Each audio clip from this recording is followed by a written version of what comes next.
જાહેર થઈ ચૂકી છે અને ફરી એકવાર ચૂંટણીનો રંગ ગુજરાતમાં જોવા મળવાનો છે અને ચૂંટણીની જાહેરાત થતાની સાથે જ જીતના દાવા પણ કરવામાં આવી રહ્યા છે। આ સ્થાનિક સ્વરાજની ચૂંટણીઓની જાહેરાત થઈ, ભારતીય જનતા પાર્ટી કોંગ્રેસ હમણાં ઈશુદાનભાઈ પણ જોડાયા હતા, એમણે પણ પોતાની પાર્ટીનો જીતનો દાવો કર્યો છે અને આ બધા વચ્ચે ભાવનગરમાં સિહોરમાં ચૂંટણી થવાની છે ત્યારે નગરજનો ભાજપથી કંટાળ્યા હોવાનો કોંગ્રેસ દ્વારા આરોપ લગાવવામાં આવી રહ્યો છે, તો બીજી બાજુ ભાજપ વિકાસની વાતો કરી રહ્યું છે અને બંને પક્ષ પોતપોતાની જીતના દાવા કરી રહ્યા છે।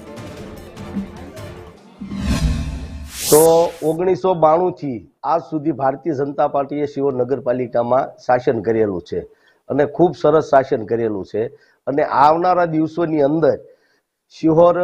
નગરપાલિકાની અંદર ભારતીય જનતા પાર્ટીનો ભગવત લહેરાશે, એમાં કોઈ શંકાને સ્થાન નથી। પાણીનો મુદ્દો છે શિહોરમાં અને ખાસો છે, એ આપણે સ્વીકારવું પડે, પણ એનું નિરાકરણ માટે ગાંધીનગર હું જઈ આવ્યો છું, કુંવરજી બાવળિયા સાહેબ સાથે પણ વાત કરેલી છે,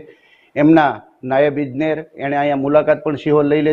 લીધી છે। આજે પણ દિવ્યેશભાઈ સોલંકી અહીંયા પધારી રહ્યા છે અને 2 કે 3 દિવસમાં તે જે નવી રાજપરાની લાઈન છે એમાંથી આપણે જોડાણ પણ આપવાના છે, જેથી આ 7, 8, 10 દિવસે પાણી આવે છે એ 4, 5 દિવસે પાણી આવે એવી આપણે વ્યવસ્થા કરવાના છે। શિહોરની વાત કરીએ તો છેલ્લા 25 વર્ષોથી નગરપાલિકામાં ભાજપનું શાસન છે, પરંતુ આજ સુધી શિહોરના લોકોને જે પાયાનો પ્રશ્ન કહી શકાય કે પાણીની વ્યવસ્થા બરોબર કરી શક્યા નથી। હજુ હાલમાં પણ શિહોરના લોકોને પાણી સમયસર મળતું નથી, મળે તો પૂરા પ્રેશરથી આવતું નથી અને જે ફિલ્ટર પ્લાન્ટ જે વર્ષોથી તૈયાર થઈને પડ્યો છે પરંતુ હજી સુધી એ કાર્યરત કરી શક્યા નથી। આ ઉપરાંત બીજા પ્રશ્નોની વાત કરીએ તો ગટરના પ્રશ્નો પણ જેમ તેમ છે, સ્વચ્છતાની પણ કમી દેખાઈ રહી છે। જાહેર થવાનો છે ત્યારે શિહોરના લોકોએ